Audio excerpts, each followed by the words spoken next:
Hi friends, எல்லாம் எப்படி இருக்கீங்க? நான் நல்லா இருக்கீங்களா? இன்றைக்கி நம்ம வீடியோ என்ன பார்க்க போகிறோம் அப்படின்னு பார்த்தீங்கன்னா, இன்றைக்கி இந்த நைட் டின்னர் என்ன அப்படின்ட்டு அந்த வீடியோவில் பார்க்க போகிறீங்க. அர்ஜெண்டாக ஹாஸ்பிட்டல் போயிட்டு பாப்பாவுக்கும் சளி பிடிச்சிருச்சு. அதனால் ஊசி போட்டுட்டு எங்கள் நாத்தனார் பொண்ணு பையனுக்கு வந்து உடம்பு சரியில்லை. அதனால் அங்கெல்லாம் போயிட்டு வீட்டுக்கு வரவே மணி ஒரு 8 ஆயிடுச்சு. சரியான மழை வர மாதிரி இருக்குது. கரண்ட்டு போயிட்டு இப்போ தான் கரண்ட் வந்துச்சு. நான் அர்ஜெண்ட்டாக மீன் குழம்பு மட்டும் சூடு பண்ணிடலாம் அப்படின்னு சொல்லிட்டு, கரண்ட் இல்லை, சட்னி அரைக்க முடியாது அப்படிங்கிறதுனால மீன் குழம்பு மட்டும் சூடு பண்ணிகிட்ருக்கேன். இப்போ அவங்க கொதிக்குது, மதியம் வச்சது. இப்போ கரண்ட் வந்துருச்சு. அதனால் நமக்கு தெரிஞ்ச வந்து தக்காளி வெங்காயத்தை அரிஞ்சு போட்டு ஒரு சட்னி வச்சிடலாம் அப்படின்னு சொல்லிட்டு முடிவு பண்ணியிருக்கேன். அப்புறம் பார்த்திங்கன்னா இட்லி வந்து ஊற்றி ரெடி வச்சுருக்கேன். ஏற்கனவே கொஞ்சம் இட்லி வந்து ஊற்றியாச்சு. அந்த இட்லி எடுத்து வச்சுருவோம்.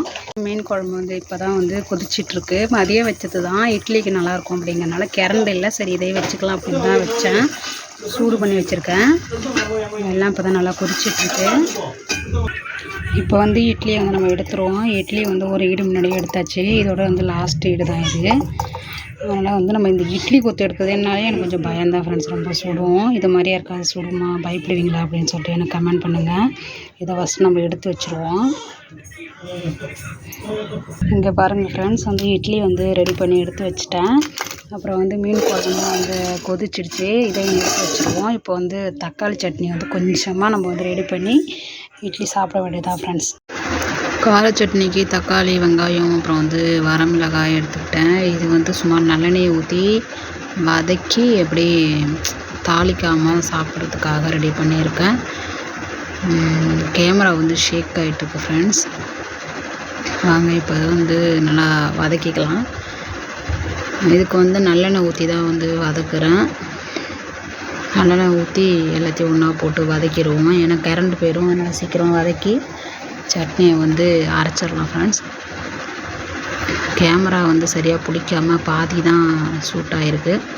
அரைச்சி எடுத்துட்டேன். மழை வர மாதிரி இருக்குது. கோழி வர வலை வச்சுருக்கோம். இடிச்சா வந்து முட்டைலாம் கூழ முட்டையாக போயிடும்னு சொல்லுவாங்க. பாப்பா 2 பேரும் விளாண்டுட்ருக்காங்க பாருங்கள். என் பெரிய பொண்ணு வந்து சின்ன பொண்ணு வந்து ஏதாவது ஒன்று சேட்டை பண்ணிட்டு தான் இருக்குது. இப்போ வெளியில் வந்து பார்க்கலாம் வாங்க. இங்கே பாருங்கள் எப்படி இருக்குன்னு. மழை வரும்னு நினச்சி எல்லாத்தையும் அவசரம்னு சீர்காழி போயிட்டு வந்து மூடி வச்சா மழையே வரல ஃப்ரெண்ட்ஸ். வேறு எங்கேயோ பெஞ்சிருக்கும் போல். இங்கே பாருங்கள், நைட்டு சாப்பாடு வந்து ரெடி ஆயிடுச்சு. இட்லி, மீன் குழம்பு, அப்புறம் அதில் வந்து சட்னி இருக்குது. அப்புறம் சாப்பாடு மதியம் சமைச்சது.